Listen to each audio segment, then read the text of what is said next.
Okay, so this is going to be a little bit of a weird experience for me because honestly, it has been a long time since I've seen anything related to Romeo and Juliet. This includes the entire movie, the characters, or any references to anything related to this film.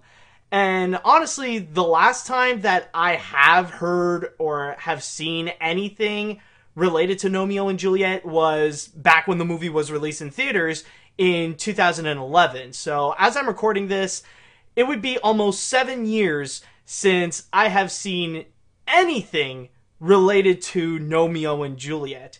And then here we are right now, and we have a sequel that's going to be coming up from Paramount Pictures. Why? I have no idea, but I know that there are a lot of people who have asked about my thoughts on it, and this is exactly why I am doing this. I have yet to see the trailer. I'm pretty much recording my first reactions to it, and I will explain my thoughts on the whole idea of a Romeo and Juliet sequel and the thoughts on this trailer onto the podcast. So first and foremost, let's go ahead and check this out. I already got the trailer right over here, so let's begin this in 3, 2, 1, go. Alright, so I guess they moved. And Juliet are moving to a whole new garden. Okay. It's not quite perfect, but it's ours. Think of all Okay, the memory is coming back for me on this. Oh god. I'm okay. Excuse me. Oh, Mankini, that is just... Are you done? I've made a jacuzzi. Humans coming. Poses, everyone. Did they really go far on this fart joke? Ever after. But when their world is in danger, Juliet, the gnomes, they're all gone. there's only one gnome to call. What the fertilizer? I'm Sherlock Gnomes, sworn protector of garden gnomes. You mean, except for the one you literally just broke? Broken? Who's broken? Oh my god! In 2018, Those gnomes are in terrible danger. from the director of Kung Fu Panda, We can't let anyone hear this, but they're going to smash us all tomorrow night. Smashed? This guy said we're all going to be smashed tomorrow.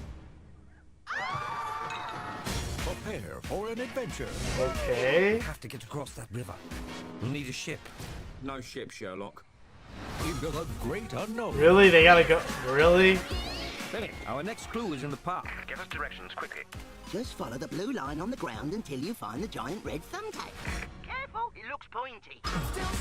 James McAvoy, Emily Blunt, Chiwetel Ejiofor, Mary J. Blige, and Johnny Depp with original music by Elton John and Bernie Taupin. We have to go on the Aha. Let's go. 2 forward.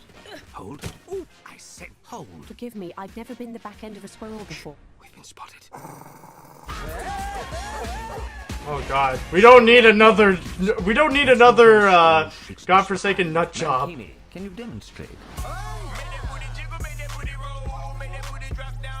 You see what I'm doing? See? Do you see? Yes, you're acting like a rear end.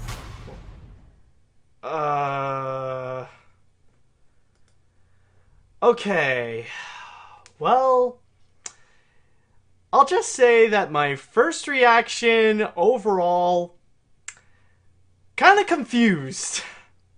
Yeah, I think that's the best way to put it. I'm just confused.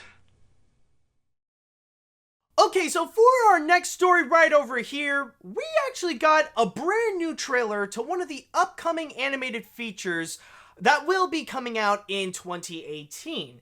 But if I could be very honest, this is one of those things that I am a little bit confused about just its mere existence alone, or at least just the concept of what this is. And before I would give my thoughts onto the trailer, I want to get into my thoughts onto why does this thing exist. But beforehand, let me tell you a little bit of what I'm even talking about in the first place, which is Sherlock Gnomes, which is the upcoming animated feature that will be the sequel to the 2011 film Romeo and Juliet. And in the trailer right over here, what seems to be the story that it's trying to tell us is that Romeo and Juliet and all the other garden gnomes, they moved into a brand new home and a brand new garden. So life seems to be going fine. It seems to be going pretty cool for all the gnomes. But then suddenly there's this one person who kidnapped all the garden gnomes, with the exception of, coincidentally enough, Romeo and Juliet. So this is where our new main characters come in, where we got the garden gnome equivalent of Sherlock Holmes and Watson. While these two characters, and of course with Romeo and Juliet, now they have to go work together in order to find out the mystery of whatever happened to the garden gnomes, and on top of that, try to figure out why have they been captured in the first place, which it looks like is going to be for malicious intent. Like, they are hinting that apparently the purpose could be that, oh, they're going to be destroyed, like they'll be smashed bit to bits. You know, like every single one of them is gonna get, well, the garden gnome equivalent of getting killed, basically. And honestly, I just want to talk to you guys for a moment about just the mere idea that we actually have a sequel to Romeo and Juliet. And honestly, I'm kind of sharing the same feelings like what I had with this year's Nut Job 2, Nutty by Nature. Now, I'm not saying that I have the same feelings like I look at the trailer and I immediately think that this is going to suck no matter what. That's not what I'm saying. What I'm saying more is that I look at this and I can't help but think to myself, was there anybody that really demanded a sequel to Romeo and Juliet? Now, I'm not saying that Romeo and Juliet is a bad movie per se. Personally, I do find it to be okay. You know, it's not really that good, but it's not bad either. It's just something that actually does exist. But not only does it exist, it feels like a movie that's meant to be a thing of its own. It's meant to be just one of a kind, not really meant to be like this entire franchise. I mean, what we're talking about is this modern, mainstream, family-friendly animated feature that's telling its own version of William Shakespeare's Romeo and Juliet, and the theme is all with garden gnomes. That's basically the whole idea. Oh, and to add in more uniqueness onto this movie, the soundtrack is entirely covered by nothing but Elton John songs. I mean, yeah, Elton John is an executive producer, or at least just a producer of Romeo and Juliet, but you listen to the soundtrack and you just hear like spots of Elton John songs here and there. Like literally, like you would hear Crocodile Rock, you would hear Rocket Man, you would hear all these different songs here and there. And it's the same thing with the trailer right over here with Sherlock Gnomes, where you hear the soundtrack of I'm Still Standing. So, just this idea that we now have a sequel of Romeo and Juliet 7 years after the movie was released, it's almost mind-boggling in a way, because I still gotta ask, who is it that really demanded to have a sequel to Romeo and Juliet? And not just that, have a sequel where it's entirely based on Sherlock Holmes instead of going into another William Shakespeare story. I mean, that would make sense considering that the first one is entirely based on Romeo and Juliet. Like, you'd think, like, the sequel would probably get into a type of story in the veins of, like, A Midsummer Night's Dream, or Hamlet, or Othello, or Richard III, or something like that. But no, they decided to go into Sherlock Holmes. Why? Because apparently both authors of the original story are British. That's the only connection that I can honestly think of, and that's it. And I just feel like with this, it's pretty much like many of the other projects that we have this year, where they're basically just properties that are trying to be franchises, but not being, but shouldn't even be a franchise. And I'm sure you guys know what I'm talking about when I say that, because we have had a whole bunch of them in 2017 of things that, the companies are really trying to push to make a franchise out of, but it's demanded by nobody cares about it, and they're things that overall they shouldn't even be franchises in the first place. And some examples that I can think of include a sequel to Surf's Up that has wrestlers, a Cloudy with a Chance of Meatballs TV series, and also a sequel to The Nut Job. I mean, is there anybody that seriously demanded these things to really come to life? And that's kind of the feeling that I have with this. Is like, Romeo and Juliet didn't really make that much of an impact in pop culture, so why do we really need to make a sequel out of it? Why do we need another Romeo and Juliet? Honestly, that just feels like you're trying to make a franchise out of something that doesn't need to be a franchise. Honestly, that just doesn't make sense. But that's honestly my opinion just on the whole idea of having a sequel to Romeo and Juliet in general. Now, let's go back to actually focus on talking about this trailer that we have. The trailer to Sherlock Holmes. Is it any good? It doesn't prove to us that we do need a sequel to Romeo and Juliet, which goes into the story of Sherlock Holmes. And honestly, well, boy, I honestly don't know, because the one thing that I will say, after looking at this trailer, I was left confused. Like, really, I don't really see the point of this existing, and I don't really see the point of why people are really desperate to go and see this. I don't really see the key points of how people are going to be so entranced by this, and they're going to be like, oh my god, I gotta see this ASAP.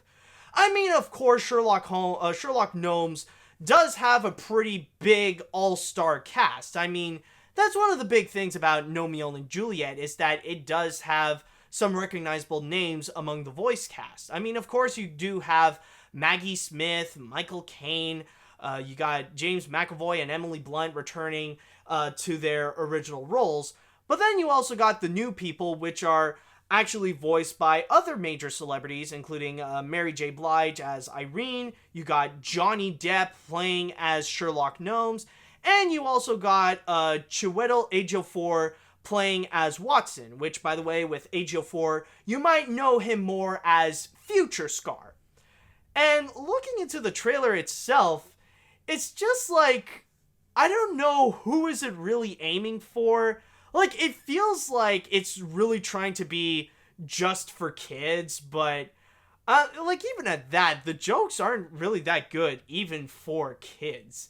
It's just honestly, the jokes that they're trying to pull off, I could see where they could be funny, but then again, they would end up screwing it up. The first big joke that they have is that they brought back the gnome with the mankini. That's probably one of the popular images that ever came out of Romeo and Juliet, is that you got this little garden gnome that's wearing a Borat-style swimsuit. And apparently he jumped into this mud pile, and it would have been fine if, he would jump into it and then slowly sink in and just go, I'm okay, but then it would just suddenly continue, and they decided to add in some fart jokes. They really left that joke going for a long time, to the point that it's no longer funny, and they have to throw in some random toilet humor just because. It's okay, why did you even do that? But then at the same time, they also left off some pretty dumb and obvious jokes. These are the kind that, of course, they would make a joke like that, where, there's this one time where you actually see Sherlock Gnomes actually looking out, and he thinks that, okay, so for this mission, now we need a ship. And then you actually got Romeo coming in, yeah, no ship, Sherlock. Get it? It's funny because the T is replaced with the P. They're making dumb, obvious jokes like that. And on top of that, coincidentally, speaking of the nut job, there's actually one scene where Juliet and Sherlock Gnomes have to disguise themselves as squirrels in order to go public in the outside world while moving. And then suddenly they would be chased by this pug and then discuss about, you gotta go and move your butt like this.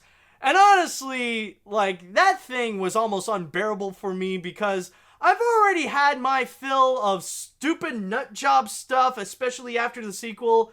I don't need any more. I mean, like, please stop teaming up pugs and squirrels. Like, just, I want to move on for the whole nutjob thing. Let that thing die, for God's sakes. But yeah, I think that's kind of my biggest problem with the trailer, is that the jokes really do suck.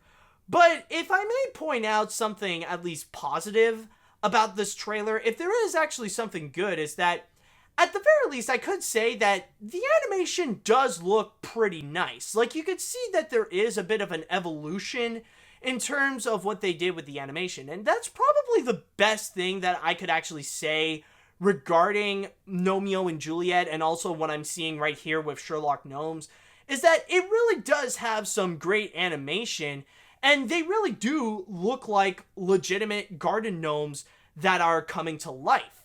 But then when you see this, you do see that there is a bit of an evolution. That time has certainly passed where technology has become greater, and they would go and polish the details to make these characters look more convincing as garden gnomes. And honestly, like, it, you know, as visually pleasing as it is, I think it's more in terms of the writing that doesn't seem that appealing. But then again, I do want to try to give this the benefit of a doubt. I'm not expecting this to be great or anything, but I do have a feeling that there is a good chance that the movie itself could end up looking better than what the trailer is presenting. Because honestly, from what I see, I feel more like it's just the trailer that sucks. Like, honestly, this whole thing that the trailer is executing to us, you know, it's honestly kind of stupid. And if it weren't for me reviewing animated features and stuff like that, I would not be interested in watching this movie at all. Like, I honestly don't give a crap. So, personally, I do feel like this is a problem that the trailer is bad at selling us this movie more so than what the movie is in itself. There could be a chance that it could actually turn out good, but it's more the case that this movie in particular kind of sucks. So, I don't know. It's just that I'm not entirely convinced. I'm not entirely sold with this idea of Romeo and Juliet, but honestly, I'll just have to wait and see. Honestly, for the sake of this movie, I do want to give it an open mind. Like I said, I do find the first movie to be okay, and maybe this one could be okay as well, but who knows? Maybe it could turn out a lot better than what the trailer is showing us, or maybe it is as bad as what the trailer is showing us. I mean, who knows? We'll just have to wait and see how this goes. But yeah, overall, my thoughts, I would say that, yeah, the trailer sucks. It makes the movie look stupid, but maybe the movie is actually better than what we're seeing. But if you guys are actually interested in checking out what Sherlock Gnomes actually has in store, much more than what the trailer is showing us, then all you have to do is just wait until the movie will be released in March of 2018. Or I think it's in March, but I know it's in early 2018. It's somewhere in that area.